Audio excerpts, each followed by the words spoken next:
Recently I've been doing some t-shirt designs for my Redbubble account around the theme of square cats. I have 3 cats and I really enjoy trying to capture their personalities, but I try and avoid the biscuit tin corny kitty format. I wanted to develop something more graphic and contemporary and 2-dimensional. After experimenting, I came up with this graphic format as my first set of t-shirt designs. Over time, I hope to evolve the idea and abstract it somewhat, but at the moment I'm having a lot of fun with this current format. I wanted to make a short video showing my process for others who may be interested in mixing digital and analog artwork. This is something I like to do a lot. I especially wanted to show that the designs are developed and not just created using some Photoshop filter or online abracadabra one-click setting.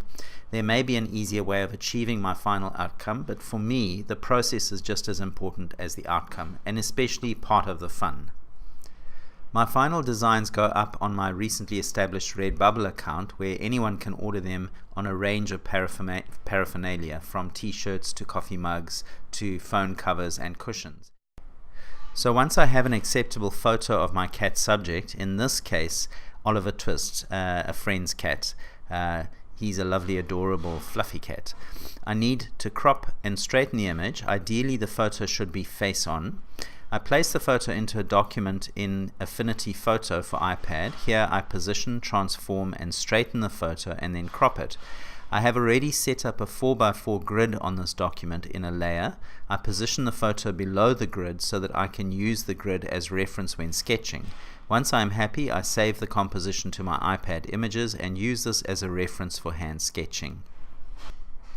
I use my sketchbook and block out a 4x4 grid to match the grid on the iPad image so that I can sketch out and get the proportions accurate. Some of you might be thinking, why don't I just trace the image off the iPad or off a lightbox? Well, firstly, I enjoy sketching. I don't enjoy tracing a photograph.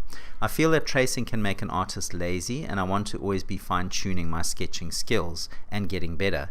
It's a discipline that I think artists should always use in preference to tracing. That's just my thoughts on it. And also, I feel that traced work loses the process of interpretation. When you sketch by hand-eye instead of tracing, there is a process of filtering where you are choosing what lines and shapes to create and accentuate. There is an organic process that I believe makes your final work more appealing and less mechanical. Once I've finished the sketching, I use my electric eraser to remove some of the harder grid lines. I'm not too concerned about the softer grid lines. They add interest to my sketch, but I just want to fade back some of the harder lines. Next, I use a dark indigo pencil to start mapping out the light values. This is how I like to work. I'm using a Derwent Artist pencil. I never go straight to black. In fact, some artists would not use black ever. I do use a bit of black, but most of my light and shade is created with an indigo. All my pencil sets run out of indigo and yellow first, my 2 most well used colors.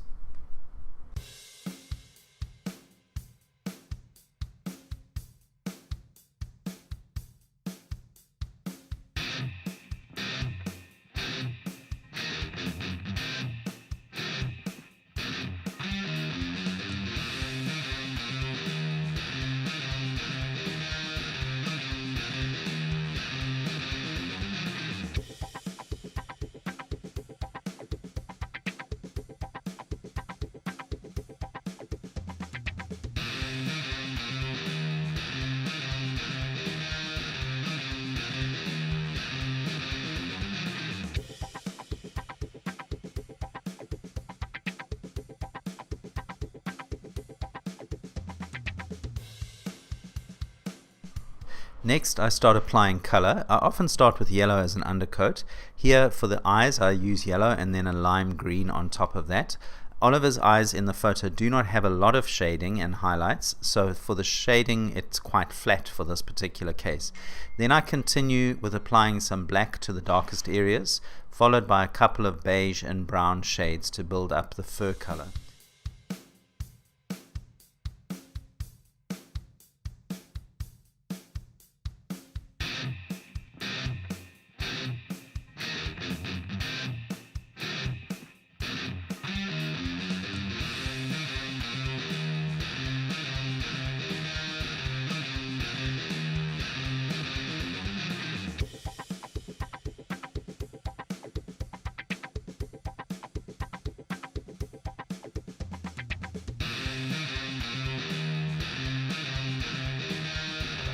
I use the electric eraser again to clean up some of the very white areas of fur.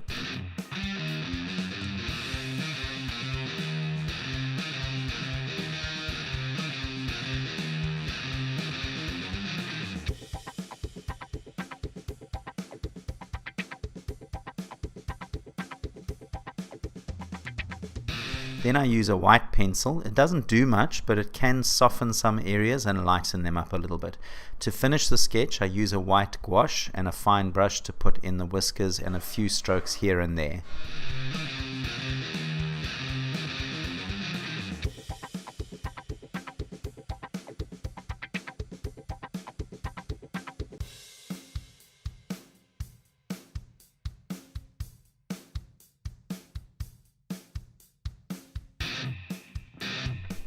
Now the sketch is finished, I photograph it onto my iPad. Next, I place the photograph into my Affinity Photo document and transform it to fit. I also apply a bit of perspective distortion to ensure that the sketch fits snugly from edge to edge. I save this composition to iPad Photos.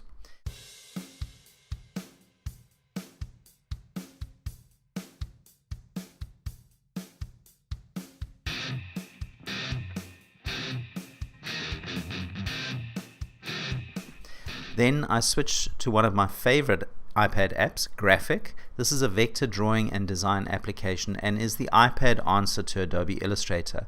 I place the photo of my sketch into a square document and start creating my vector shapes from there. There is no real method here. Sometimes I start with the eyes, sometimes with the nose. Here I use the pen tool and draw out the nose. To make sure it is symmetrical, I do one half and then copy and flip and join and fill the shape with a gradient. I move on next to the eyes, the basic dark shapes, followed by the inside green and the pupil. I continue with the pencil tool adding shapes and gradients for some additional shading. It is important to note that I'm using an iPad Pro with an Apple Pencil. The Apple Pencil for me is now one of my most essential digital art tools. There is nothing that comes close to the Apple Pencil in responsiveness when drawing on an iPad.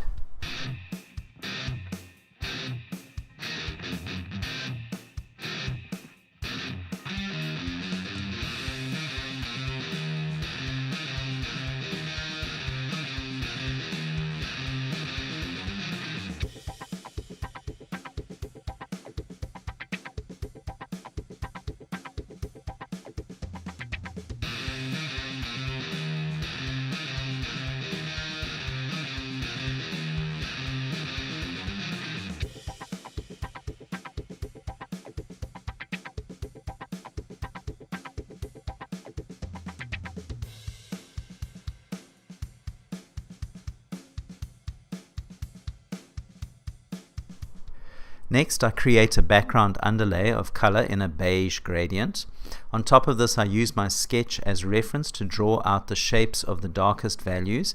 I set the opacity of the fill so that I can see through the shapes as I work.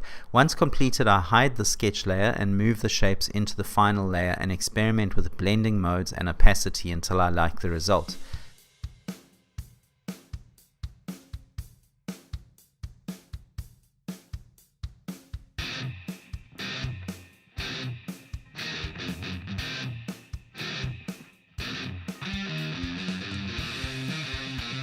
I continue in the same way, creating shapes for different shades, combining these shapes and then experimenting with blending modes and opacity to build up a vector design representing the shading and color of the fur.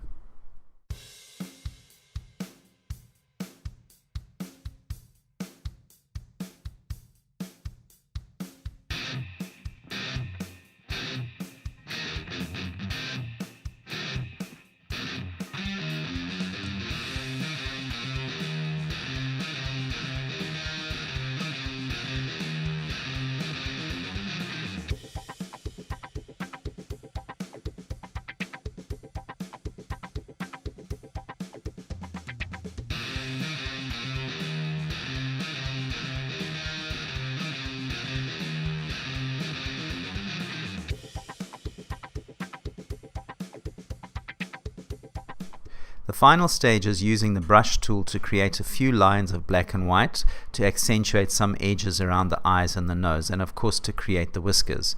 All the vector artwork is clipped inside the square cat shape with rounded edges, then exported as an image ready for use. I normally export a medium resolution image to iPad photos and then a very high resolution PNG image to Dropbox for use in my Redbubble account.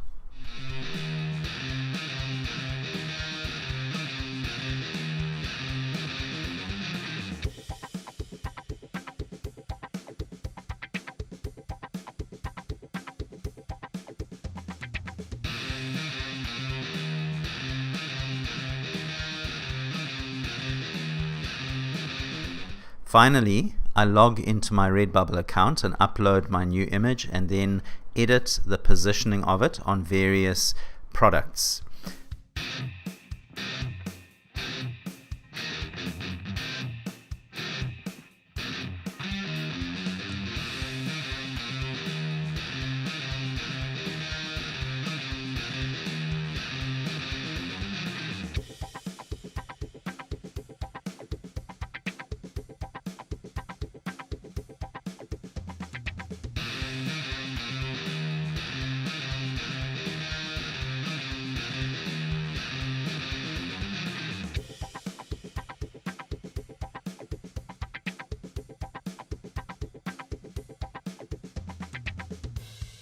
I hope you found this video interesting and informative. Please like the video and subscribe to my YouTube channel. See you next time.